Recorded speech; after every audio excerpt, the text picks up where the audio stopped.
here are some more alkanes with multiple branches for us to practice naming. And the first one's already been named, so this just gives us an opportunity to make sure that we're doing it correctly. So our first step is to find the longest chain of carbons. So we could start at any carbon at the end, and we're trying to connect two carbons with the longest possible chain. So right away we can see that we don't want to do this type of connection because that's going to be not the longest. We could go like this. That is 1, 2, 3, 4, 5, 6 carbons. Or what if we went like this? 1, 2, 3, 4, 5, 6. That's also 6 carbons. Remember I told you when there's a tie, you just choose either one. So let's choose that one right there.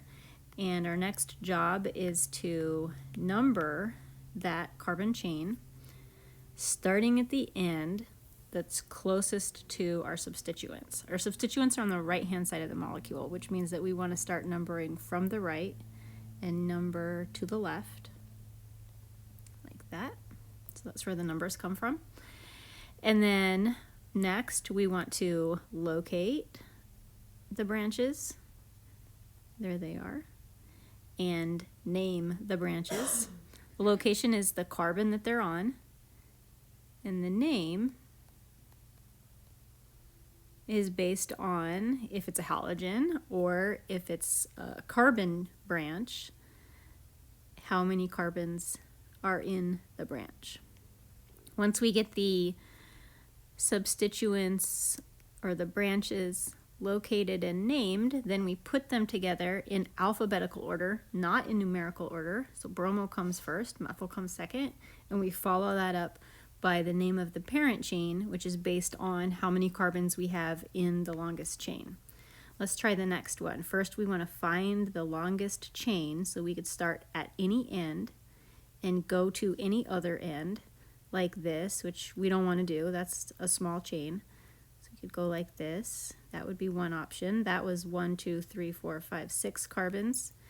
If we try the other way, 1, 2, 3, 4, 5, 6 carbons, same thing. Remember, when there's a tie, it's not going to matter.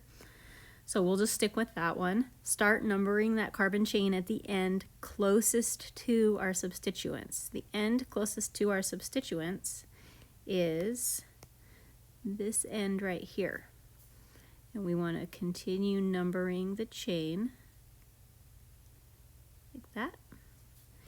Now we want to find our branches, our substituents, find them, there they are, locate them. This one's on carbon number 2, this one's on carbon number 3, and name them. Chlorine one is easiest to name. That's chlorine as a branch is chloro.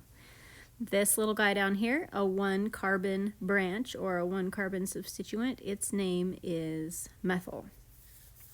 So now we're going to come up with the name of the molecule. We're going to put the names of the branches first, and they're going to be in alphabetical order, not number order. So the chlorine is going to come first in the name, 3-chloro. And then the methyl will be next, 2-methyl. And we follow that by the name of the parent chain. The parent chain is a 6-carbon chain. That is hexane. We have one more of these. So again, we want to find the longest carbon chain. We could start here, here, here, or here. And we want to count to any other carbon in a way that's going to give us the longest possible chain. So I'm going to just skip straight to one that looks kind of good. 1, 2, 3, 4, 5, 6. That's a 6-carbon chain. That looks good. Let's try this one, starting here. 1, 2, 3, 4, 5, 6. That's also a 6-carbon chain. We have 2 to choose from. Let's go ahead and use this one as our longest carbon chain.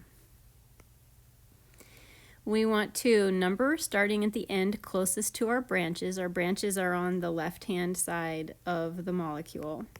So we want to start numbering on the left-hand side. 1, 2, 3, 4, 5, 6.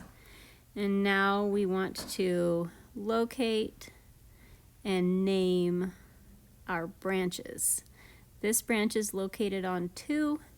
This branch is located on 3. This branch has 1 carbon, so it's a methyl. This branch has 2 carbons, so it's called ethyl. And now we're ready to put the name together. Alphabetize the branches, so ethyl will come first. 3-ethyl, 2-methyl, and then the name of the parent chain, hexane. Here's a couple more for us to practice. Start by finding the longest continuous chain of carbon. This one has the name already provided for us, so there's our longest continuous chain. Number the chain starting at the end closest to the branches. This one has the branches right straight in the middle, so it's not going to matter if we number from left to right or from right to left. We're going to get the same numbers either way. Locate the branches and name the branches. So this one here is on carbon number 4, and it's a 1 carbon branch, which is a methyl. This one is on carbon number 3, 1 carbon branch, also methyl. Now we're ready to put the name together. When we have a molecule like this where we have 2 identical branches, we have a methyl and we have another methyl located in 2 different spots, we don't have to say 3-methyl, 4-methyl, hexane. That's tedious. Instead, we can just say, hey, we have 2 methyls, and so we're going to say dimethyl, which means that we have 2, rather than just saying methyl over and over again. We do still have to give the location of each one of those methyls. Every methyl, its spot has to be indicated. So we are still going to say 3,4 because we have a methyl on 3 and we have a methyl on 4. And the rest of the name is the same. Put the parent name at the end. Notice that we use a comma to separate the location of the 2 methyls, 3, 4. If that comma wasn't there, it might look like the methyls were on carbon number 34. So the comma is there to let us know that it's a 3 and a 4, not a 34. Let's try this one over here. Here's our longest carbon chain. Number starting at the end, closest to our substituents. That's the left side.